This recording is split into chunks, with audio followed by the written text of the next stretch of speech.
with no awareness, like an animal. To be reduced, humiliated before she could make arrangements or even say goodbye. It crept up on her, and then... He shrugged. They came to the end of the trampled lawn, turned, and walked back. She would have killed herself rather than end up like that, Vernon Halliday said. He had lived with her for a year in Paris in '74, when he had had his first job with Reuters, and Molly did something or other for Vogue. Brain dead and in George's clutches, Clive said. George, the sad, rich publisher who doted on her and whom, to everyone's surprise, she had not left, though she always treated him badly. They looked now to where he stood outside the door, receiving commiseration from a group of mourners. Her death had raised him from general contempt. He appeared to have grown an inch or two. His back had straightened, his voice had deepened. A new dignity had narrowed his pleading, greedy eyes. Refusing to consign her to a home, he had cared for her with his own hands. More to the point, in the early days when people still wanted to see her, he vetted her visitors. Clive and Vernon were strictly rationed because they were considered to make her excitable and, afterwards, depressed about her condition. Another key male, the Foreign Secretary, was also unwelcome. People began to mutter. There were muted references in a couple of gossip columns, and then it no longer mattered because the word was she was horribly not herself. People didn't want to go and see her, and were glad that George was there to prevent them. Clive and Vernon, however, continued to enjoy loathing him. As they turned about again, the phone in Vernon's pocket rang. He excused himself and stepped aside, leaving his friend to proceed alone. Clive drew his overcoat about him and slowed his pace. There must have been over 200 in the black-suited crowd outside the crematorium now. Soon it would seem rude not to go over and say something to George. He got her finally, when she couldn't recognize her own face in the mirror.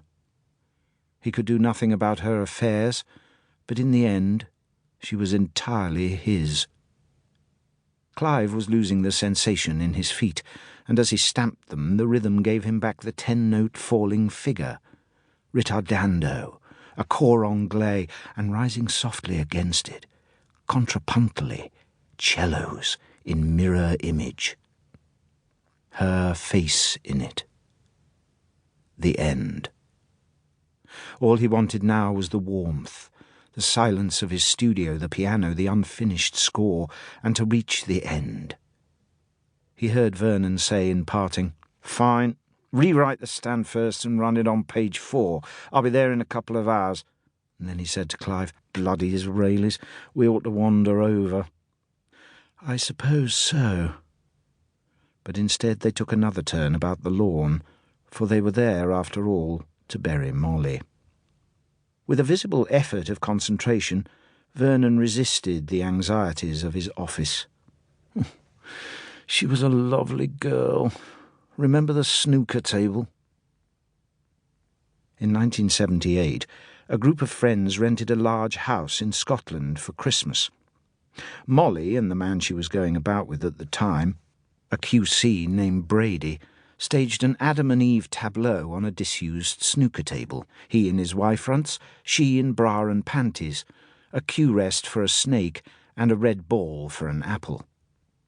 The story handed down, however, the one that had appeared in an obituary and was remembered that way even by some who were present, was that Molly danced naked on Christmas Eve on a snooker table in a Scottish castle.